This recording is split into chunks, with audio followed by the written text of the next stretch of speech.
स्वागत है आपके अपने परिवार पॉलिटी ग्रुप पे। हम लेकर आए हिंदी का पार्ट स्कैन। पहले पार्ट में हम लोग पढ़ चुके हैं वर्ण क्या कहलाते हैं, अक्षर क्या कहलाते हैं और भाषा की मौखिक इकाइयां क्या होती हैं। तो इन सभी बारे में बेसिक क्लास को हम लोग देख चुके हैं। आज है हिंदी का पार्ट सेकेंड, जिसमें हम लोग पढ़ेंगे वर्ण के भेद, अयोगवाह, वर्ण के कितने भेद होते हैं हिंदी और संस्कृत में जानेंगे।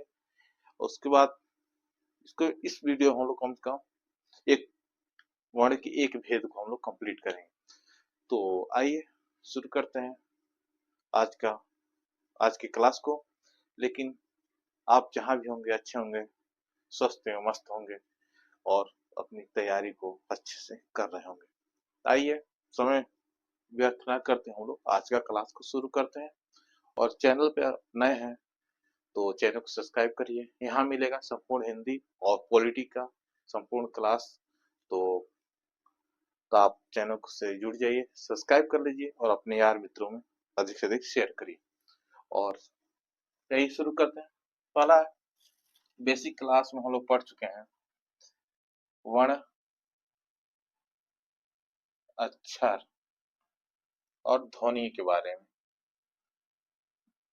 क्या होते हैं इनके बारे में हम लोग बेसिक क्लास में हम लोग पढ़ चुके हैं, वहां पे हम लोग नहीं जाएंगे। तो आइए हम लोग पढ़ेंगे आज वर्ण के प्रकार में, वर्ण के प्रकार के बारे में जानेंगे। क्या है हेडिंग, क्या है वर्ण के प्रकार।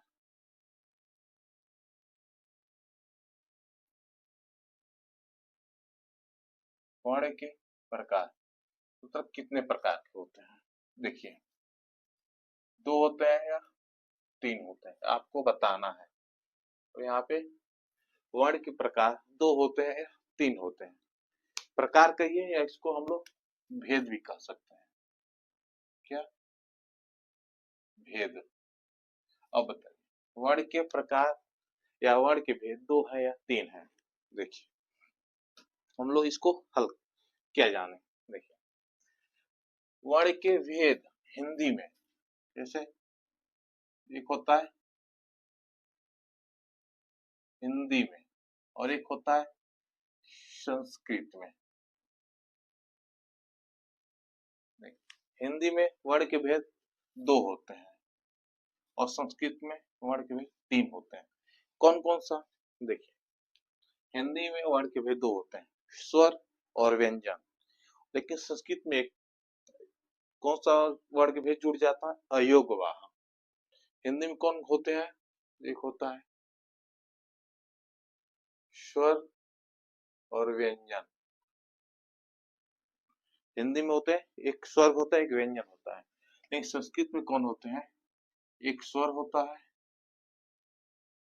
व्यंजन होता है और एक होता है अयोगवाह।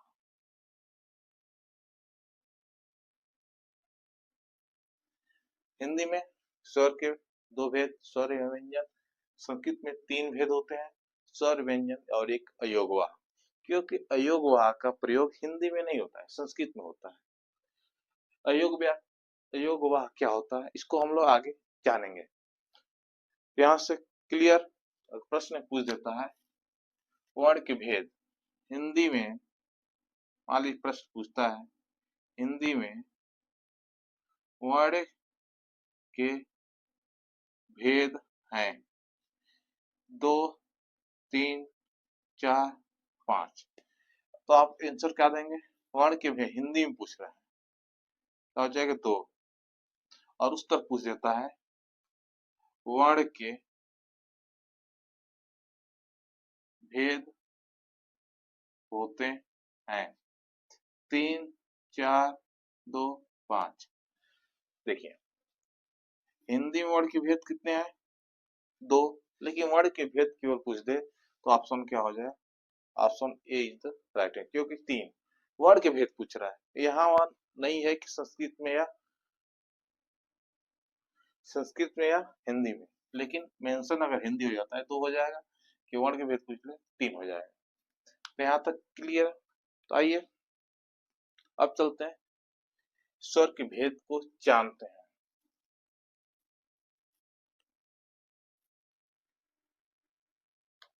सबसे पहले वर्ण के प्रकार में, भेद में, स्वर व्यंजन को बाद में पढ़ेंगे। सबसे पहले अयोगवाह को हम लोग जान लेते हैं। कौन? अयोगवाह। ये अयोगवाह होते क्या है? अयोगवाह होते क्या है? अयोगवाह एक प्रकार का जो होते हैं चिन्ह होते हैं, इनका प्रयोग वर्णों के साथ किया जाता है। अयोगवाह क्या होता है? एक प्रकार के चिन्ह होते हैं। क्या है?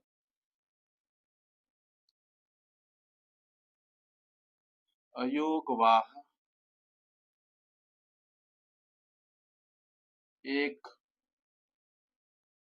प्रकार के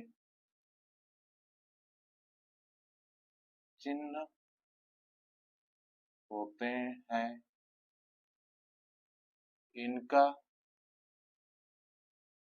प्रयोग वर्णों के साथ किया जाता है।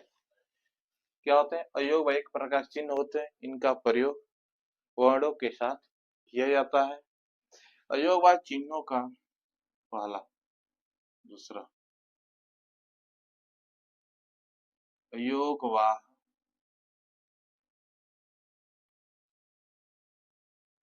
चिन्हों का, अयोगवाह चिन्हों का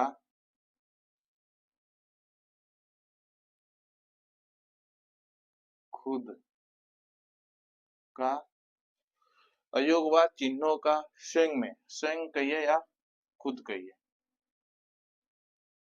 स्वयं में, स्वयं में कोई अर्थ नहीं होता और नहीं होता, वर्ण के साथ मिलकर अयोगवाह कोई क्या, अयोग खुद स्वयं में कोई अर्थ नहीं होता या अस्तित्व नहीं होता, बल्कि इनका प्रयोग वर्णों के साथ कोई अर्थ नहीं होता, बल्कि बल्कि वर्णों के साथ साथ मिलकर, वर्णों के साथ मिलकर, वर्णों के साथ मिलकर सार्थक अर्थ बनाते हैं।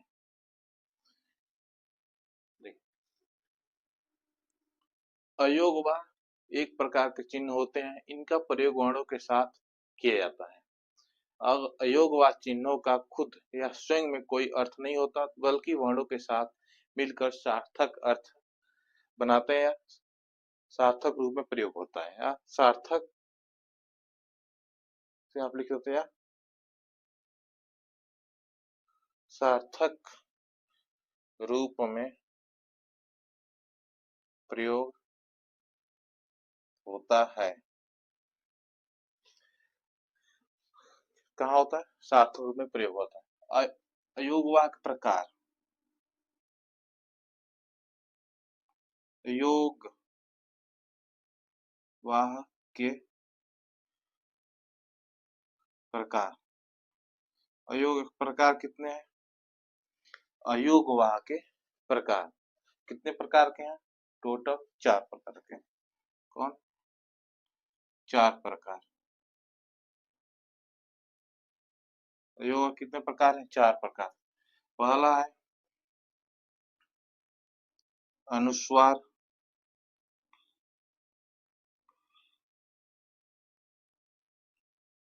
दूसरा है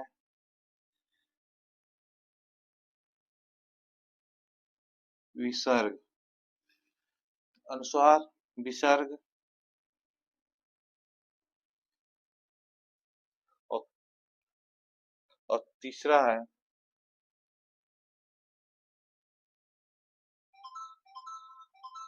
हलंत और चौथा है अर्ध चंद्र बिंदु। हलंत का चिन्ह होता है तिरछा खाड़ा पाई। अर्धचंद्र बिंदु का अर्धचंद्र के समान। अनुस्वार का होता है जो पाई के ऊपर एक बिंदु और विसर्ग होता है वह दो चिन्ह। अनुस्वार, विसर्ग, हलंत और अर्धचंद्र। देखिए यहाँ तक ठीक है। एक बार और इसको अच्छे से समझ लेते हैं। वर्ण के प्रकार कितने होते हैं हिंदी में? देखिए हिंदी में दो, पहला स्वर और व्यंजन। संस्कृत में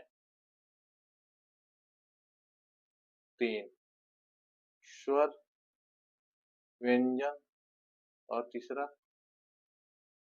अयोगवाह। तो इसी अयोगवाह को हम लोग यहाँ पे पढ़ रहे हैं। सबसे पहले अयोगवाह को निपटा दें क्योंकि इसका प्रयोग लिखने में आता है। अयोगवाह एक प्रकार के चिन्ह होते हैं इनका प्रयोग वर्णों के साथ किया जाता है। जैसे चार चिन्ह होते हैं। अयोगवाह चिन्हों का खुद में स्वयं में कोई अर्थ नहीं होता बल्कि वर्णों के साथ मिलकर इसका सार्थक अर्थ बनाते हैं। सार्थक रूप में इसका क्या होता है प्रयोग होता है। देखिए अनुस्वार का प्रयोग। अब अयोगवाह के कितने प्रकार होते हैं? चार प्रकार होते हैं। अयोगवाह के कितने प्रकार होते हैं? चार प्रकार होते हैं। पहला अनुस्वार, दूसरा विसर्ग, तीसरा हलंत और चौथा अर्धचंद्र बिंदु। अब इनका प्रयोग कहाँ होता है? इनके प्रयोग को बारे में हम लोग देख लेते हैं। इसको ऊपर वाला बैठा रहा है। देखिए अनुस्वार में का प्रयोग कहाँ होता है? ये क्या है? ये सभी चिन्ह है। इनका प्रयोग जैसे अनुस्वार का प्रयोग कैसे होता है? जैसे शब्द लिखा जाता है संसार,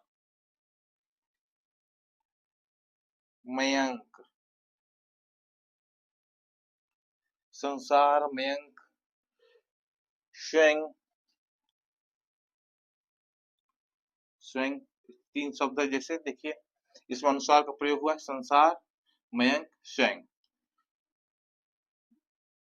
लेकिन इसका कोई अर्थ है?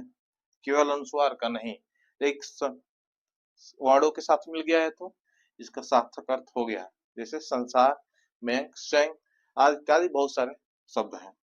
विसर्ग का जैसे प्रातः,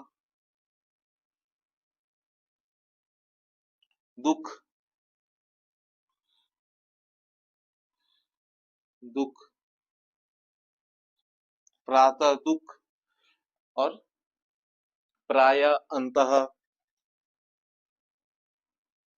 अंतः और एक होता है प्राय। क्या है? विसर्ग का प्रयोग कहाँ हुआ है? जैसे प्रातः में हुआ है, दुख में हुआ है, अंत में हुआ है और प्राय में हुआ है विसर्ग का प्रयोग। लेकिन इसका कोई चिन्ह अर्थ है इस विसर्ग का? नहीं, लेकिन शब्द के साथ मिला है इसका प्रयोग हो रहा है। प्राय दुख, दुख। हलंत का, हलंत का कहाँ होता है? जैसे मान लीजिए एक क है, अर्ध क में, आधा क में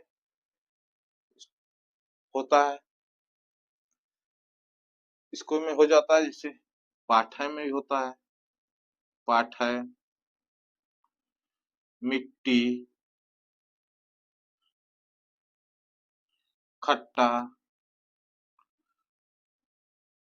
चिट्ठी आदि में इसका हलंत का प्रयोग होता है। हलंत का प्रयोग कहाँ हो रहा है? आड़ा तिरछा इसका रेखाएं होती हैं।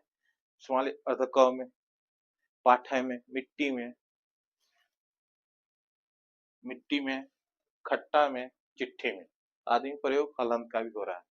अर्धचंद्र बिंदु का प्रयोग कहाँ होता है? जैसे आंख, नाक, आंख, चांद, आंख, चांद, दांत, चंद्रमा,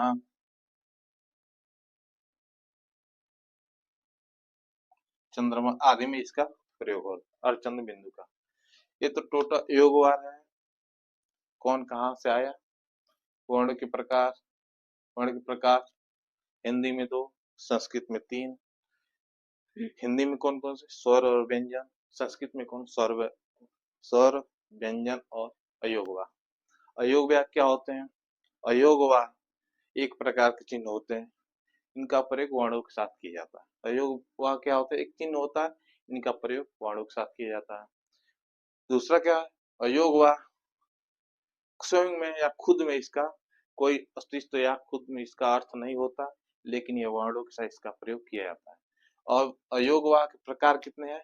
टोटल 4 प्रकार के। अयोगवा के प्रकार 4: अनुस्वार, विसर्ग, हलंत, अर्धचंद्र बिंदु। ये 4 प्रकार हैं और चारों को कहाँ कैसा प्रयोग हुआ उसके बारे में हम लोग यहाँ पे जाने। आज चलते हैं स्वर की तरफ। स्वर क्या होते हैं?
वर्ण के भेद प्रकार में कौन होता है? हिंदी में। हिंदी में वहां अब जानते हैं स्वर के बारे में। स्वर क्या है?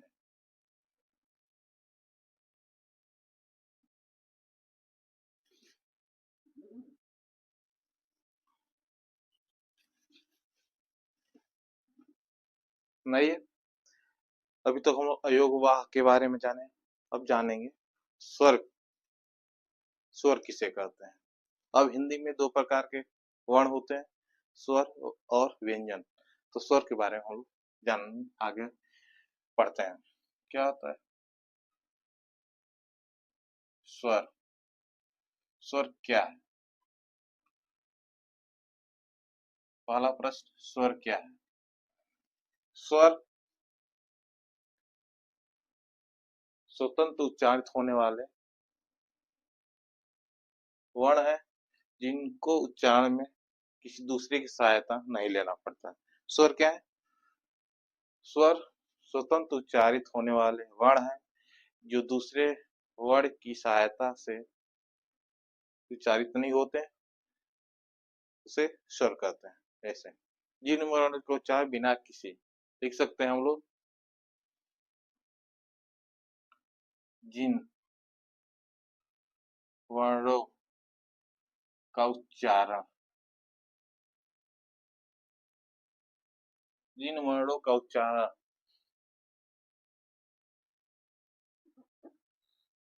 बिना किसी दूसरे वर्ण की सहायता से हो, उसे स्वर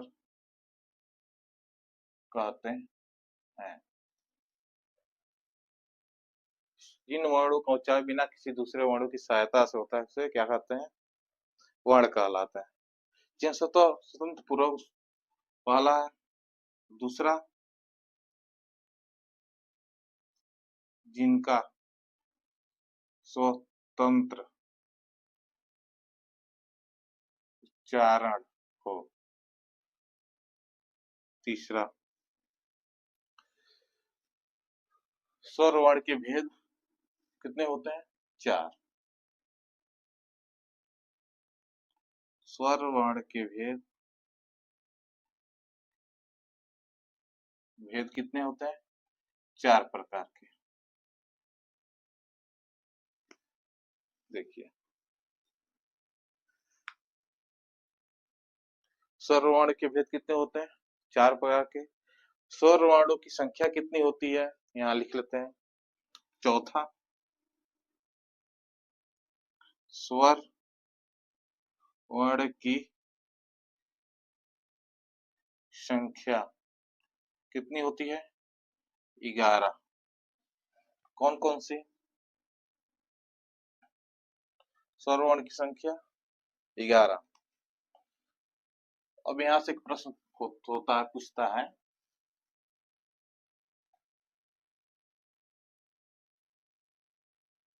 प्राकृतिक में स्वर वर्णों की संख्या, वर्णों की संख्या और संस्कृत में स्वर वर्णों की संख्या। अब यहाँ से कॉन्सेप्ट क्लियर होगा। चलिए बताइए। स्वर वर्णों की संख्या 11 होती है। कौन सी उत्तर नॉर्मल एग्जाम में पूछ दे तो स्वर वर्णों की संख्या कितनी होती है? 11। कौन कौन सा? अ, आ, ई, उ, री, ए, ऐ, ओ, औ। टोटल हो गए 11। और पूछे प्राकृतिक स्वरों की संख्या कौन सी है? इसको आप बताइए। और संस्कृत में पूछ दे तो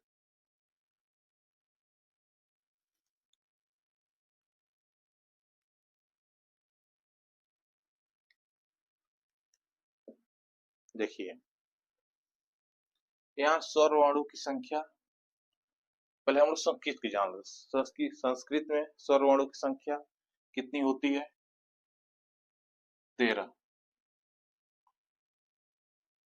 प्रकृति में कितनी होती है? 10। और स्वर वर्णों की संख्या हिंदी में कितनी होती है? 11। अब संस्कृत में 13 कौन सा देखते हैं। अ, आ, ई, उ, री, ए, ऐ, ओ, औ, अं, आहा। 3 3 6 3 9 3 12 13। टोटल कितने हो गए? संस्कृत में स्वर वर्णों की संख्या 13। देखिए, अभी हम लोग पहले पढ़े हैं अयोगवाह में। और अयोगवाह में जो 4 प्रकार के अयोगवाह प्रकार में जो 4 प्रकार के हैं अंग, अह, इन्हें क्या है? संस्कृत में इसको स्वर वर्ण, संस्कृत में स्वर वर्णों की संख्या 13 मानी जाती है। अंग, अह जो अयोगवाह है इसको भी मान लिया जाता है। अयोगवाह जो है इसको भी मान लिया जाता है। प्राकृतिक में स्वर वर्णों की संख्या 10 ही होगा। देखिए, तो स्वर वर्णों की संख्या यहाँ पे 11 बचे, जो 11 वो यहाँ पे आ गए। कौन कौन सा? अ, आ, ई, उ, री, ए, ऐ, ओ, औ। 3 3 6 3 9 2 11। इनकी संख्या कितनी हो गई? 11। कौन कौन? संस्कृत में स्वरों की वर्णों की संख्या 13। 13 में टोटल जो यहाँ 11 है उसमें जो ये 2 है अयोगवाह, संस्कृत में यह भी जुड़ जाता है क्योंकि संस्कृत में उसका अर्थ अलग होता है। हिंदी में स्वरों की संख्या यही 11 हो गई। और प्राकृतिक में जो स्वर की संख्या 10 है, वहां पे जो री है, स्वरों की संख्या का जो 11 में से जो री है, वहां पे यह नहीं माना जाता। यहाँ पे कौन हो जाएगा? अ, आ, ई, ई, उ, ऊ। री हटाकर ए, ऐ, ओ, औ। यह इनकी संख्या हो गई 10। यहाँ पे हम लोग स्वरों के बारे में जान गए। अब स्वर के भेद के बारे में हम लोग कल चर्चा करेंगे, अगले वीडियो में चर्चा करेंगे। तो यहाँ आज के लिए बस इतना ही हम लोग देखें। अयोगवाह क्या होता है, स्वर क्या होते हैं, और स्वर कब कहाँ कितने होते हैं, उनके बारे में हम लोग जाने। स्वर क्या है, जिन वर्णों का उच्चारण बिना किसी दूसरे वर्ण की सहायता से हो उसे स्वर कहते हैं। मतलब स्वर के उच्चारण में दूसरे वर्ण की सहायता नहीं ली जाती, स्वतः उच्चारित हो जाते हैं। जिनका स्वतंत्र उच्चारण हो, स्वर के स्वतंत्र उच्चारण होते हैं। स्वर वर्ण के 4 प्रकार हैं। स्वर वर्णों की संख्या कितनी है, 11। यहाँ तो ठीक है, लेकिन प्रकृति में स्वर वर्णों की संख्या 10 और संस्कृत में 13। कौन कौन से होते हैं इसका हम लोग विश्लेषण किए। अगले क्लास में, अगले वीडियो में हम लोग पढ़ेंगे स्वर के भेद। स्वर